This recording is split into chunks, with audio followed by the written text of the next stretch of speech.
We live in a world obsessed with the visible, a world where perception often outruns reality, where image can open doors or close them, and where who you appear to be too often overshadows who you truly are. But image is not identity, and attention is not affection. The world may hand you applause based on what it sees, but that applause can vanish the moment you stop performing. And if you tie your worth to that, you'll spend your entire life wondering who you are without the spotlight. We don't talk about that enough.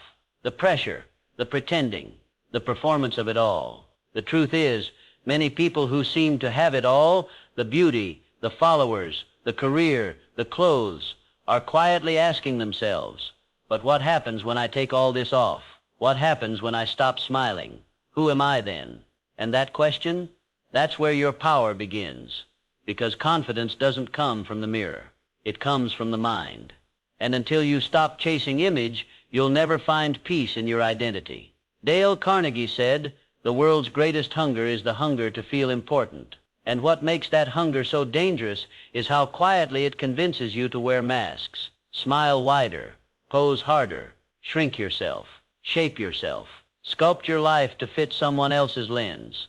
And while you're busy trying to appear valuable, you forget that you already are. We've been taught that success is about being chosen. Chosen for the job, chosen for the magazine, chosen for the invite, chosen for love. But real power begins when you stop waiting to be chosen and you choose yourself. Because being seen is not the same as being known. Every day people chase validation in the form of perfection. Perfect bodies, perfect smiles, perfect captions. But underneath it all, they're starving for something real. For someone to look past the filters and see the fear, the fragility, the quiet ache of trying so hard to be enough. And the irony, even the ones who made it feel it too. There's a strange paradox in the world of image. The more you're rewarded for how you look, the more pressure you feel to protect the illusion. And slowly, silently, that illusion becomes your identity. Until one day you realize you've spent more time building your brand than being yourself. But here's the secret. It's not your beauty that makes you powerful. It's your honesty. It's not the shape of your body. It's the shape of your character. It's not your highlight reel. It's your story. And your story isn't clean. It's not retouched. It's not perfectly lit. But it's yours. And if you have the courage to own it, all of it, people will see you more clearly than any camera ever could. Because you don't inspire people by being flawless. You inspire them by being human. That's how you influence without manipulation. That's how you lead without a script. Not by being better than everyone else, but by being brave enough to say, I'm not always okay, and that's okay. Empathy doesn't come from your best moments.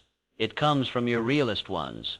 It grows in the spaces where you stop performing and start connecting, where you drop the pose and say, me too, where you stop comparing your behind the scenes with someone else's highlight reel and realize we're all figuring this out together.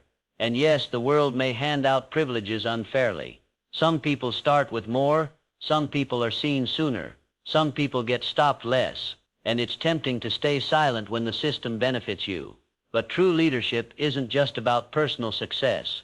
It's about using what you've been given to create space and voice for those who haven't been heard. That's where real meaning lives. Not in what you've been given, but in what you give.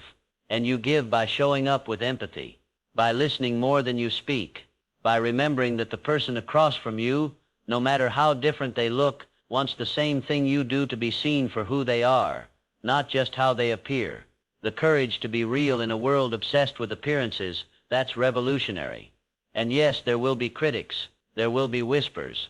People who say you don't deserve it. People who say your vulnerability is weakness. But let them talk, because while they're watching, you'll be becoming.